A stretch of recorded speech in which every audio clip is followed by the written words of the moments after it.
اللہ اکبر، اب اس نے آنا تھا جس نے عالم کا رنگ بدلنا تھا، اب اس شخصیت کی آمد ہونے والی تھی جس کی وجہ سے یہ کائنات بنائی گئی ہے۔ لوگ کہتے ہیں میلاد کیوں مناتے ہو؟ ارے جس کے لیے ساری کائنات بنائی گئی ہو، جو وجہ تخلیق کے کائنات ہو، رسول پاک وہ ہے، ہی از the reason of the all creation۔ اور یہ میں نہیں کہہ رہا، یہ رب فرما رہا ہے حدیث قدسی میں کہ اے محبوب اگر تمہیں نہ بناتا تو یہ کائنات ہی نہ بناتا، نہ یہ چاند بنتا، نہ سورج بنتا، نہ آسمان، نہ جنت، ارے نہ میں ہوتا نہ آپ ہوتے۔ جس کی وجہ سے میں اور آپ دنیا میں آئے ہیں، جب اس کی ولادت کی باری آ رہی ہے تو دیکھو دنیا کا رنگ کیسے بدلا جا رہا ہے، دنیا کو میسج کیا دیا جا رہا ہے۔ 55 دن پہلے پوری دنیا میں یہ شور مچ گیا کہ مکے میں ایک ایسا واقعہ ہوا ہے کہ اب کعبے والوں کو کوئی نہیں ہرا سکتا، اب کعبے کا رکھوالا آنے والا ہے، اب کعبے کو عزت دینے والا آ رہا ہے، کعبے سے بت نکال کر اس کے طواف کو تقدس کے ساتھ جاری کرنے والا آ رہا ہے۔ شاعر کہتے ہیں نا، آئی نئی حکومت سکہ نیا چلے گا، آئی نئی حکومت سکہ نیا چلے گا، عالم نے رنگ بدلا، صبح شب ولادت مبارک ہو، وہ شاہ پردے سے باہر ہونے والا ہے، گدائی کو زمانہ جس کے در پر آنے والا ہے۔ اللہ اکبر، یہ واقعہ نبی پاک کی ولادت سے 55 دن پہلے ہوتا ہے، اور پھر 12 ربیع الاول کا وہ مبارک دن تشریف لاتا ہے کہ جب نبی پاک علیہ السلام صبح صادق کے وقت پیر کا دن ہوتا ہے اور اس دنیا میں مکہ پاک میں تشریف لاتے ہیں۔ ہر طرف خوشی کا سما ہے، نور کی برسات ہے۔ بی بی آمنہ فرماتی ہیں جب ولادت کا وقت تھا میرے جسم سے ایسا نور بلند ہوا جس میں نے دوسرے ملکوں کے محلات کو دیکھ لیا۔ فرماتی ہے میں نے دیکھا کہ ایک مشرق میں جھنڈا لگایا گیا، ایک مغرب میں جھنڈا لگایا گیا، ایک کعبے کی چھت پر جھنڈا لگایا گیا، اور اس کے بعد نبی پاک کی ولادت ہوتی ہے۔ اللہ اکبر، میرے آقا کی ولادت کے وقت جھنڈا لگانا یہ فرشتوں کا طریقہ ہے، تو اے جھنڈے لگانے والوں تمہیں مبارک ہو۔ اب آگے چلیے، میرے آقا کے بچپن کا ایک واقعہ پھر میں بیان کو اختتام کرتا ہوں۔ ویسے تو میرے آقا کی ہر ادا نرالی ہے، اللہ اللہ وہ بچپنے کی پھبن، اللہ اللہ وہ بچپنے کی پھبن، اس خدا بھاتی صورت پہ لاکھوں سلام۔ نبی پاک کی ہر ادا نرالی، عام بچوں کی طرح بہت سارے معاملات آپ کے ساتھ نہیں تھے۔ آپ ختنہ شدہ، ناف کٹی ہوئی، ناف کاٹنی پڑتی ہے جب بچہ پیدا ہوتا ہے، ناف بریدہ ہیں، ختنہ شدہ ہیں، خوشبوؤں میں مہکے ہوئے، غسل کیے ہوئے میرے آقا دنیا میں تشریف لاتے ہیں، اور جیسے ہی دنیا میں آتے ہیں میرے آقا سجدے میں چلے جاتے ہیں۔ زبان مبارک سے رب حبلی امتی کی صدائیں ہیں، صلاۃ و سلام میں پڑھتے ہو نا، رب حبلی امتی کہتے ہوئے پیدا ہوئے، حق نے فرمایا کہ بخشا الصلاۃ والسلام۔ تو کیسے آقا ہیں کہ جو آتے ہی امت کو یاد کر رہے ہیں، سبحان اللہ۔ اب عرب کے لوگوں میں یہ دستور تھا کہ جب بچے چھوٹے ہوتے تھے تو وہ ان کو دودھ پلانے کے لیے ذرا دیہاتوں میں بھیج دیتے تھے۔ اس کی دو وجوہات تھیں، ایک تو ان کی آب و ہوا اچھی ہوتی تھی، صحت اچھی ہو جائے، دوسرا عرب کے لوگوں کو اپنی عربی زبان سے بڑا پیار ہوتا تھا۔ وہ سمجھتے تھے کہ شہر میں زبان جو ہے وہ مکس اپ ہو جاتی ہے، تو گاؤں کی زبان جو ہے وہ ذرا اصلی زبان ہوتی ہے تو بندے کی فصاحت بہتر ہو جائے۔ تو بی بی حلیمہ سعدیہ ایک ایسی دائی ہے، اب دیکھیں کہ کمال دیکھو کہ اس زمانے میں اس وقت اس سال بہت ساری دائیاں مکے آئیں اور بڑے بڑے رئیسوں کے بچے لے کر گئیں، ہمیں کسی کا نام یاد نہیں ہے، مگر ایک ایسی دائی جو آئی تو دودھ پلانے تھی، غریب خاندان سے تعلق رکھتی تھی، خدمت نبی پاک کی 1450 سال ہو گئے۔ سیرت کی ہر کتاب میں دائی حلیمہ کا نام ملتا ہے۔ میرا نام کرے گا روشن دو جگ میں نام تمہارا، جس نے نبی پاک کی غلامی اختیار کی، جس نے پیارے آقا کے نام کو بلند کیا، ان کا چرچا کیا، اللہ نے اس کے نام بلند کر دیے۔ کیا خوب بات شاعر لکھتے ہیں نا، فرماتے ان کے جو غلام ہو گئے وقت کے امام ہو گئے، نام لیوا ان کے جو ہوئے ان کے اونچے نام ہو گئے۔ تو دائی حلیمہ کہتی میں بھی کمزور تھی، غریب بھی تھی، خود میرے پاس بھی دودھ بہت کم آتا تھا، اپنا بچہ میرا دودھ کی وجہ سے بلکتا تھا۔ میں مکے پاک آئی، سب دائیوں نے بچے لے لیے، مجھے کسی نے بچہ نہیں دیا، مگر میں نے ایک بچہ دیکھا، چاند سا چہرہ، خوبصورت چہرہ، نورانی چہرہ، مگر کوئی دائی اسے نہ لے گئی، کیونکہ نبی پاک کی ولادت سے پہلے ہی پیارے آقا کے والد محترم کا وصال ہو گیا تھا۔ دائیوں نے سوچا والد ہی نہیں ہے، ہمیں مال نہیں ملے گا, ہمیں تحفے نہیں ملیں گے. تو کسی نے بچے کو نہیں لیا. آپ سوچتی ہیں میں خالی آئی تھی, خالی جانا نہیں چاہتی تھی, سوچا کسی نے نہیں لیا. جیسے بچے کو دیکھا دل میں جگہ بن گئی. بڑا پیارا مسکراتا چہرہ تھا, نورانی چہرہ تھا. میں نے سوچا خالی ہاتھ جانے سے بہتر ہے اسی بچے کو ساتھ لے لیتے ہیں. اب سبحان اللہ, دائی علیمہ کہتی جیسے ہی بچے کو گود میں لیا میرے پاس بھی دودھ بڑھنے لگا, میری بکری کے تھن بھرنے لگے. ہم سب گھر والوں نے دودھ پیا. میں نے اپنے بچے کو بھی اپنا دودھ پلایا. جناب رسول اللہ صلی اللہ تعالی علیہ وسلم نے بھی دودھ پیا. اب جب واپسی کا سفر شروع ہوا, کہتی جب آ رہی تھی میرا خچر بھی لاغر, میری اونٹنی بھی کمزور, میری اونٹنی سب سے پیچھے رہ جاتی. کئی بار قافلے والوں نے کہا اے حلیمہ تمہاری وجہ سے قافلہ روکنا پڑتا ہے, تمہاری اونٹنی اور تمہارا خچر پیچھے رہ جاتا ہے. اللہ اکبر. کہتی جب واپسی کا سفر ہے میری اونٹنی سب سے آگے ہے, میرا خچر سب سے آگے ہے. گاؤں والے کہتے حلیمہ کیا جانور تبدیل کر لیا, کیا نئی اونٹنی خرید لی؟ کہا اونٹنی تو وہی ہے, یہ برکت ساری اس بچے کی ہے, اس نور والے چہرے والے کی ہے. کہتی جب گاؤں میں پہنچتے ہیں رات ہوئی, جب صبح ہوئی تو گاؤں والے آ کے پوچھنے لگے اے حلیمہ ساری رات تیری جھونپڑی سے روشنی آتی رہی, نور نکلتا رہا, کیا تو نے ساری رات لائٹ جلائی تھی, چراغ جلائے تھے؟ کہتی چراغ تو نہیں جلایا, یہ بچہ ہی ایسا ہے کہ ساری رات اس کے چہرے سے نور نکلتا جا رہا ہے. اللہ اکبر. بی بی حلیمہ کہتی میری بکریاں چرانے میرے بچے جاتے, سارے گاؤں سے زیادہ میری بکریاں فربا ہونے لگ گئیں, موٹی تازی ہونے لگ گئیں. گاؤں والوں نے کہا پتہ تو کرو یہ حلیمہ کی بکریاں کدھر جاتی ہیں, ہماری بکریاں کمزور, اس کی بکریاں طاقتور, اپنی بکریاں ان کے ساتھ بھیجو. اسی کے ساتھ بھیجی جانے لگی, مگر فرق کسی میں نہیں آتا تھا. صرف بی بی حلیمہ سعدیہ کی بکریاں جو ہیں وہ فربا ہیں, گھر میں عجب رونق ہے. درود پاک ویسے ہر دن پڑھیں سبحان اللہ, برکتیں ہی برکتیں ہیں, مگر جمعے کے دن اللہ اکبر. آپ جب درود کے فضائل احادیث کی کتابوں میں دیکھتے ہیں نا تو باقاعدہ الگ چیپٹر باندھا محدثین نے, یعنی عام درود پاک کے فضائل لکھے, پھر ایک آپ کو درود پاک کی فضیلت کی کتاب میں الگ چیپٹر ملے گا کہ جمعے کے دن درود پڑھنے کے فضائل.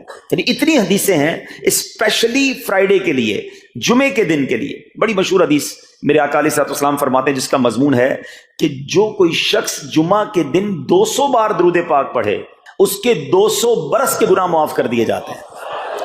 اب یہ کتنی پیاری حدیث ہے. ایک اسی طرح کی حدیث یہ بیسیکلی کثرت سے بتانے کے لیے, انکریج کرنے کے لیے کہ درود اس دن زیادہ پڑھے جائیں. گناہوں کی معافی کا ایک ایسا سبحان اللہ سلسلہ ہے. ایک اور حدیث پاک ہے جس کا مضمون ہے جو جمعہ کے دن 80 بار درود پاک پڑھے اس کے 80 برس کے گناہ معاف کر دیے جائیں گے.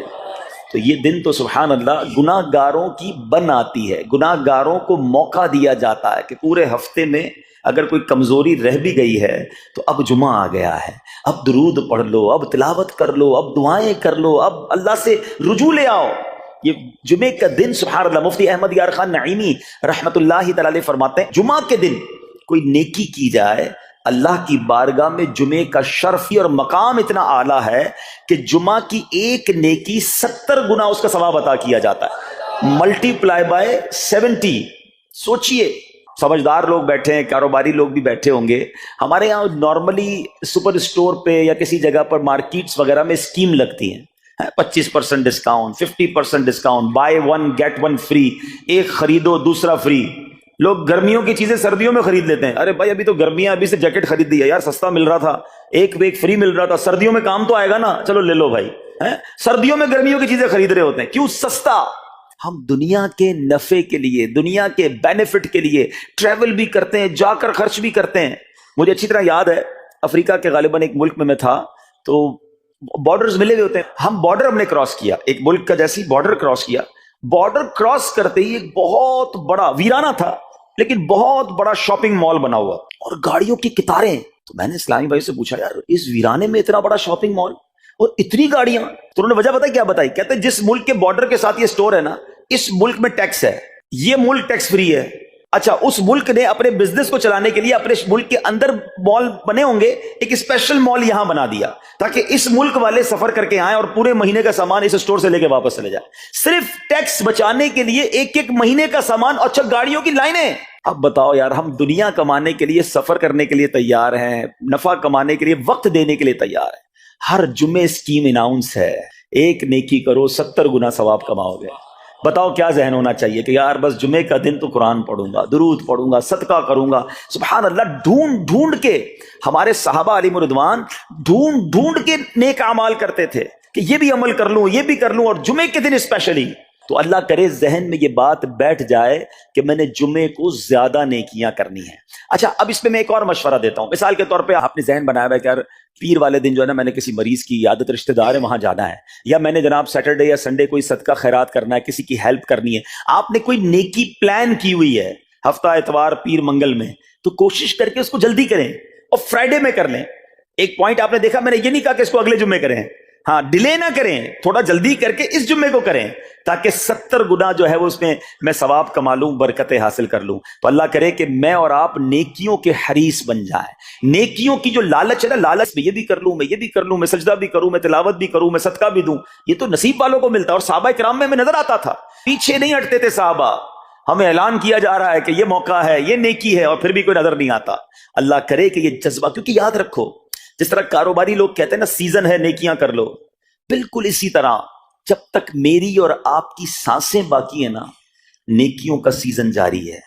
جتنی نیکیاں کمانی ہے کما لو. یہ مائنڈ سیٹ بنا لو کہ یار پتہ نہیں کب مر جاؤں، اور نیکی اور نیکی. جس طرح پیسے کمانے کا ذہن ہوتا ہے نا، اللہ کرے اس سے زیادہ میرا اور آپ کا نیکیاں کمانے کا ذہن ہو جائے. یار تھوڑی اور نیکی کما لو، تھوڑی اور. مثال کے طور پہ آپ کہیں جا رہے ہیں، کسی نے کہا ذرا بیٹھیے 10 منٹ بعد وہ بھائی آئیں گے. اب ہم 10 منٹ کس طرح گزارتے ہیں؟ موبائل نکالا اور جناب دیکھنا شروع. 10 منٹ کیا 15 منٹ بھی گزر جائیں پتہ نہیں چلے گا. لیکن یہ 15 منٹ میں کیا ملا آپ؟ شاید گناہ ہی ملے ہوں گے، کیونکہ ہمارے موبائل میں تو بہت ساری چیزیں ایسی ہیں یا تو حرام دکھا دیتی ہیں یا حرام سنا دیتی ہیں. لیکن اگر نیکیوں کا ذہن ہو تو بندہ سوچے یار 10 منٹ میں تو میں سورہ یاسین پڑھ سکتا ہوں، 10 قرآن کا ثواب ہے. موبائل میں قرآن پاک ڈاؤن لوڈ ہو، قرآن شریف نکالا اور یاسین شریف پڑھ لی، ویٹنگ ایریا کے اندر 10 قرآن کا ثواب کما لیا. اگر یہ مائنڈ سیٹ ہو بندہ کہ یار اتنی دیر میں تو 100 بار درود پاک پڑھ لوں گا. اور آقا علیہ الصلوۃ والسلام فرماتے ہیں جو 100 بار درود پاک پڑھے اس کی دونوں آنکھوں کے درمیان لکھ دیا جاتا ہے کہ یہ بندہ دوزخ کی آگ اور نفاق سے بری ہے. 5 منٹ 10 منٹ میں اتنی نیکیاں کما سکتا. لیکن مائنڈ سیٹ ہی نہیں ہے، گھنٹوں ضائع کر دیں گے، نیکی کمانے کا ذہن نہیں بنتا.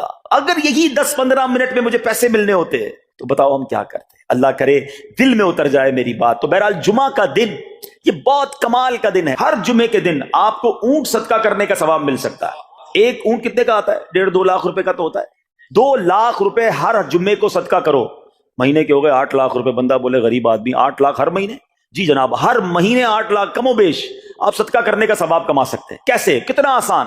نبی پاک علیہ الصلوۃ والسلام فرماتے ہیں جس کا مضمون ہے جو جمعے کے دن سب سے پہلے آتا ہے اسے اونٹ صدقہ کرنے کا ثواب ملتا ہے، جو اس کے بعد آتا ہے اسے گائے صدقہ کرنے کا ثواب ملتا ہے. اللہ کی رحمت سے ہر جمعے فرشتے مسجد کے دروازے پر کھڑے ہوتے ہیں. ہم اللہ سے دعا کرتے ہیں اللہ تیری نوری مخلوق کے صدقے ہم پر رحم فرما، ہماری مغفرت فرما. مگر جب امام خطبے کے لیے کھڑا ہو جاتا ہے آقا علیہ الصلوۃ والسلام فرماتے ہیں وہ رجسٹر بند کرتے ہیں اور وہ بھی آ کر امام کا خطبہ سننے کے لیے بیٹھ جاتے. تو جلدی آ کر کچھ منٹ پہلے آ کر. اچھا علم دین الگ ملتا ہے، ظاہر ہے یہاں ہر جمعے بیان ہوتا ہے، وہ بیان سننے کو آپ کو الگ ملے گا، نیکی کی دعوت الگ ملے گی، اور سبحان اللہ اونٹ صدقہ کرنے کا ثواب. تو مبارک ہو انہیں جو جلدی آتے ہیں. تو بہرحال اب میں چاہتا ہوں کہ جب بات جمعے پر ہی ہو رہی ہے تو ایک میں نے اور آپ کو پیغام دینا تھا. جمعے کو خطبہ دیا جاتا ہے، سالوں سے خطبہ سن رہے ہیں. مجھے اچھی طرح یاد ہے جب میری عمر شاید 17-18 سال تھی تو سن کر آدھا خطبہ تو مجھے اسی وقت یاد ہو گیا تھا. اب شاید پونا یاد ہو گیا ہوگا. آپ میں سے بھی کئیوں کو 60-70-80% خطبہ یاد ہوگا کیونکہ ہر جمعے سنتے ہیں. مگر کس کو یہ تجسس ہوا کہ یہ ہر جمعے امام صاحب پڑھتے ہیں، اس میں پیغام کیا ہے، اس کا ترجمہ کیا ہے، اس میں ہمیں کیا جاتا ہے؟ بس سر جھکاتے ہیں، ہاتھ باندھتے سنتے رہتے ہیں، کچھ سو بھی جاتے ہوں گے. ارے اللہ کے بندو سوچو تو صحیح کہ ہر جمعے کو سنتا ہوں، آدھا پونا یاد بھی ہو گیا، پیغام کیا ہے؟ 2 باتیں، ایک حدیث پاک اور ایک خوبصورت پیغام. ہر جمعے کو آپ سنتے ہیں، ٹھیک ہے؟ حدیث ذرا سنیے گا. اللہ کے حبیب علیہ الصلوۃ والسلام فرماتے ہیں البر لا یبلا والذنب لا ینسا والدیان لا یموت. سنے ہوئے نا یہ الفاظ؟ ایسا لگ رہا ہے کہ یار یہ الفاظ تو کانوں میں ہر جمعے ہی آتے ہیں. آگے فرمایا اعمل ما شئت کما تدین تدان. یہ حدیث ہے، ٹھیک ہے؟ اس کے بعد قرآن کی ایک آیت تلاوت ہوتی ہے فمن یعمل مثقال ذرۃ خیرا یرہ ومن یعمل مثقال ذرۃ شرا یرہ. یہ کانوں نے کئی بار، کہوں کہ سینکڑوں بار سنے ہیں. دل ہلا دینے والا پیغام، بڑا سمجھانے والی بات ہے اس حدیث میں. البر لا یبلا. میرے آقا فرماتے ہیں نیکی پرانی نہیں ہوتی، کرتے جایا کرو. یہ نیکی تمہارے اکاؤنٹ میں جمع ہو رہی ہے. میں اور آپ بھول جائیں گے، میرا رب نہیں بھولتا. اس کے خزانے بڑے ہیں. جہاں نیکی پرانی نہیں ہوتی نا، اگلا جملہ سنو، وَالذَّنبُ لَا يُنسَى، گناہ بھلایا نہیں جاتا. میں اور آپ بھول گئے. افسوس یہ ہے، عجیب کہانی ہے. یہ تو ایک عجب الگ ٹاپک ہے کہ آج جس سے ملاقات کرو اس کو 15 سال 20 سال 25 سال پرانی نیکیاں یاد ہیں. لوگ ملتے ہیں کہتے ہیں 1990 میں حج کیا تھا، 95 میں عمرہ کیا، 2002 میں فلاں مسجد بنائی. آپ کی دعوت اسلامی کے قافلے میں بھی 2005 میں گیا تھا. ساری نیکیاں 15 20 سال پرانی یاد ہیں. گناہ کل جھوٹ بولا تھا یاد ہے، کل رات کو بد نگاہی ہو گئی تھی وہ یاد ہے، پرسوں غیبت کی تھی وہ یاد ہے. سالوں تو چھوڑو، ہم گھنٹے پہلے کا گناہ بھول جاتے ہیں. مگر حدیث ڈرا رہی ہے، سمجھا رہی ہے کہ دیکھو وَالذَّنبُ لَا يُنسَى، گناہ بھلایا نہیں جاتا. تم بھول گئے ہو، اگر کہیں لکھا ہوا ہے جواب دینا ہے. اور آگے فرمایا وَالدَّيَّانُ لَا يَمُوتُ، فرمایا کہ جو فیصلہ کرنے والا ہے اسے موت نہیں آتی. اللہ کو موت نہیں آنی، میں اور آپ مر جائیں گے. جس نے ڈیسیشن لینا ہے، جس نے فیصلہ کرنا ہے، اسے موت نہیں آنی. پھر آگے فرمایا اعمل ما شئت کما تدین تدان، کر لے جو کرنا ہے جیسی کرے گا. پھر قرآن کی یہ آیتیں سمجھا رہی ہیں وَمَن يَعْمَلْ مِثْقَالَ ذَرَّةٍ خَيْرًا يَرَهُ، جو ذرہ بھر نیکی کرے گا، بھلائی کرے گا، وہ دیکھے گا. وَمَن يَعْمَلْ مِثْقَالَ ذَرَّةٍ شَرًّا يَرَهُ، کہ جو ذرہ بھر برائی کرے گا. اتنا شاندار جمعے کا پیغام ہر جمعے خطبے میں دیا جاتا ہے. اللہ کرے یہ دل کی گہرائیوں میں اتر جائے. دروازہ بند کر کے، اندھیرا کر کے، اکیلے میں گناہ کرنے والا سوچے کہ ٹھیک ہے دنیا میں کوئی نہیں دیکھ رہا مگر میرا رب دیکھ رہا ہے، مجھے اس ذرہ بھر گناہ کا بھی جواب دینا پڑے گا.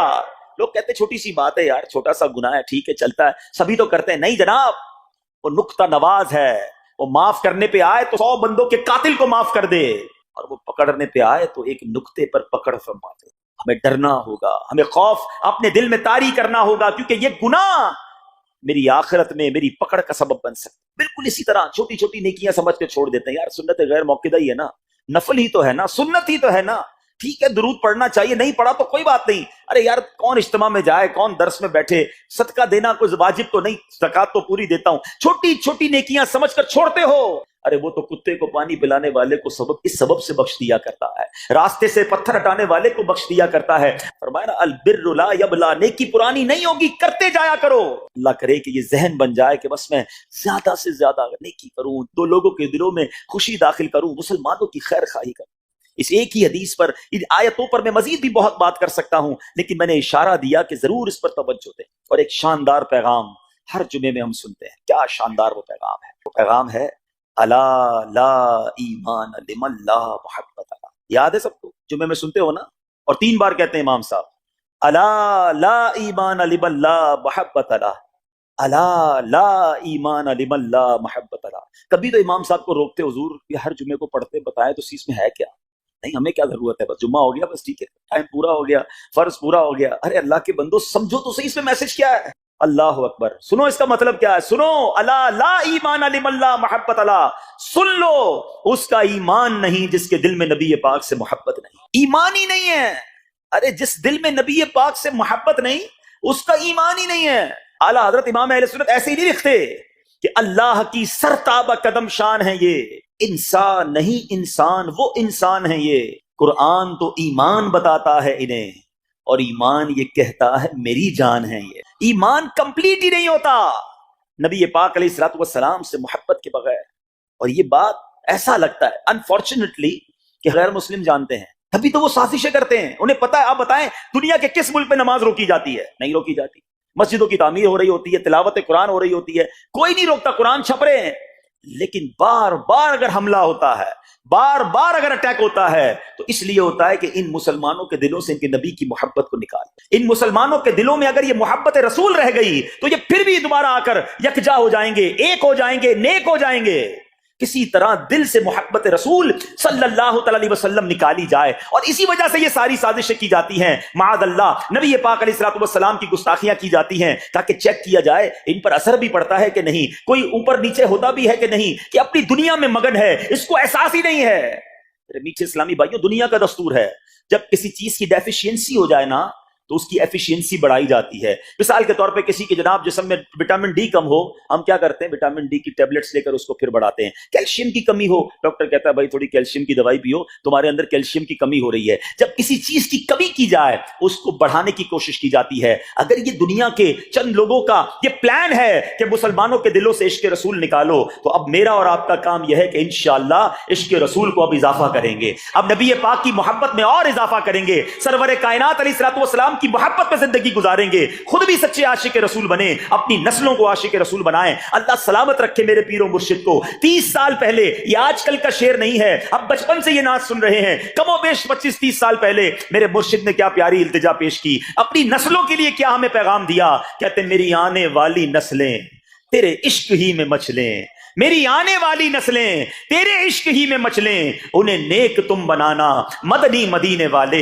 یہ ہے پیغام دعوت اسلامی کا کہ ہم بھی عاشق رسول بنیں, کسی صورت ہمارے دل سے عشق رسول کم نہ ہو, اور جناب ہماری نسلوں میں ہم عشق رسول اتاریں. تو مجھے اور آپ کو اس ڈیفیشینسی کو ایفیشینسی میں, اس میں اضافے کا اہتمام کرنا ہوگا. اب آئیے دیکھتے طریقے کیا ہیں, کیسے عشق رسول بڑھے گا, کیسے دلوں میں محبت رسول بڑھے گی. کیونکہ جمعے کا یہ اعلان ہر جمعے سنتے ہو, الا لا ایمان لمن لا محبت اللہ, وہ ایمان ہی کامل نہیں ہے, وہ ایمان ہی کمپلیٹ نہیں ہے جس دل میں عشق رسول نہیں ہے. تو عشق رسول بڑھے گا کیسے جناب؟ تو دنیا کا بڑا سمپل فارمولا ہے کہ عشق بغیر اطاعت کے کمپلیٹ ہی نہیں ہوتا. دنیا میں بھی آپ جس سے محبت کریں, ہو ہی نہیں سکتا کہ آپ جس سے محبت کریں اس کی بات نہ مانیں, کہ میں آپ سے محبت بڑی کرتا ہوں مانوں گا ایک بھی نہیں آپ کی. نہیں جناب, جس سے محبت ہوتی ہے بندہ کہتا ہے آپ کے لیے جان حاضر ہے, آپ حکم تو کریں, آپ کا فرمان سر آنکھوں پر, یہ دنیا کا دستور ہے. تو اگر آپ واقعی نبی پاک سے محبت کرتے ہیں یا سچے عاشق رسول بننا چاہتے ہیں, تو پھر فرمان رسول پر عمل کرنا ہوگا, نبی پاک کے طریقے پر عمل کرنا ہوگا, اطاعت رسول کرنی ہوگی, تبھی آپ سچے عاشق رسول کہلائیں گے. یہ ہو نہیں سکتا کہ ایک طرف تو میں نعرہ لگاؤں کہ غلامی رسول میں موت بھی قبول ہے, دوسری طرف نبی پاک کا طریقہ قبول نہ ہو, نہ سچ قبول ہو, نہ مسلمانوں کی خیر خواہی قبول ہو, معاذ اللہ, نہ سنتیں قبول ہو, نہ نماز قبول ہو. جمعے کی نماز میں مسجدیں فل ہیں, کیا عصر کی نماز میں بھی ہوں گی؟ عصر فرض نہیں ہے کیا؟ مغرب فرض نہیں ہے کیا؟ عشاء فرض نہیں ہے؟ میرے آقا فرماتے ہیں جعلت قرۃ عینی فی الصلاۃ, کہ نماز میں میری آنکھوں کی ٹھنڈک ہے. ایک دوست نے اپنے دوسرے دوست سے قرض لیا, اور قرض لینے کے بعد جو ٹائم تھا وہ پورا ہو گیا. اب پیسے اس نے نہیں لوٹائے, بڑی کوشش کی اس نے کہ بھائی میری رقم واپس دے دیں, اس نے نہیں دیا. اب وہ یہ کیس لے کر عدالت میں چلا گیا, اور جج صاحب سے جا کر اس نے کہا کہ اس نے میرے پیسے دینے اور یہ میری رقم نہیں لوٹا رہا. جج صاحب نے کہا کہ تمہارے پاس 30 دن ہیں, ودن 30 days تم نے اس کے پیسے واپس لوٹانے ہیں, ورنہ پھر تمہارے خلاف فیصلہ ہو جائے گا. تو وہ شخص گھر گیا.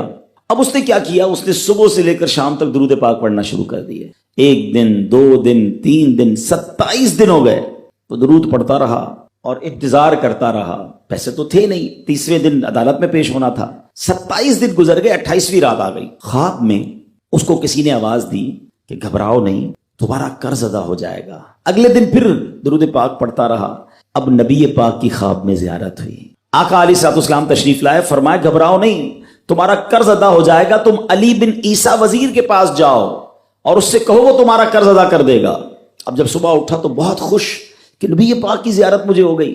لیکن پھر خیال آیا کہ میں اگر وزیر صاحب کے پاس گیا اور انہوں نے مجھ سے کوئی ایویڈنس مانگ لیا, کوئی پروف مانگا, کہ میں کیسے مان لوں تمہیں نبی پاک نے بھیجا ہے؟ اس بات پر تو میرے پاس کوئی دلیل نہیں ہے. اب 30ویں رات آ گئی, آخری رات ہے, صبح عدالت میں جانا ہے. درود پاک پڑھتے پڑھتے سو گیا. سرور کائنات علیہ الصلوۃ والسلام نے خواب میں پھر کرم فرمایا. فرمایا علی بن عیسیٰ وزیر کے پاس جاؤ, وہ تمہارا قرض ادا کر دے گا. کہ حضور میں چلا تو جاتا, مگر اگر وہ مجھ سے کوئی پروف مانگتا, کوئی ایویڈنس مانگتا, تو میں کیا جواب دیتا؟ پیارے آقا علیہ الصلوۃ والسلام نے فرمایا کہ ایسا کرو, اسے یہ کہنا کہ آپ کا ایک راز ہے جو آپ جانتے ہیں اور رب جانتا ہے, اور وہ راز یہ ہے کہ آپ روزانہ فجر کے بعد 5000 بار درود پاک پڑھتے ہیں, اور جب تک درود پاک مکمل نہیں ہوتے آپ کسی سے بات نہیں کرتے. اب جب صبح اٹھا تو بہت مطمئن کہ اب تو دلیل بھی آ گئی ہے. پہنچ گیا صبح علی بن عیسیٰ وزیر کے پاس, اس کا دربار لگا ہوا ہے. اس نے پیغام بھجوایا کہ میں علی بن عیسیٰ وزیر صاحب سے اکیلے میں ملنا چاہتا ہوں, پیغام لایا ہوں. درباری نے آ کر پوچھا, وزیر صاحب پوچھ رہے ہیں کس کا پیغام لایا ہو؟ کہا میں نبی پاک علیہ الصلوۃ والسلام کا پیغام لایا. فوراً وزیر صاحب نے بلا لیا, کہا فرمائیے.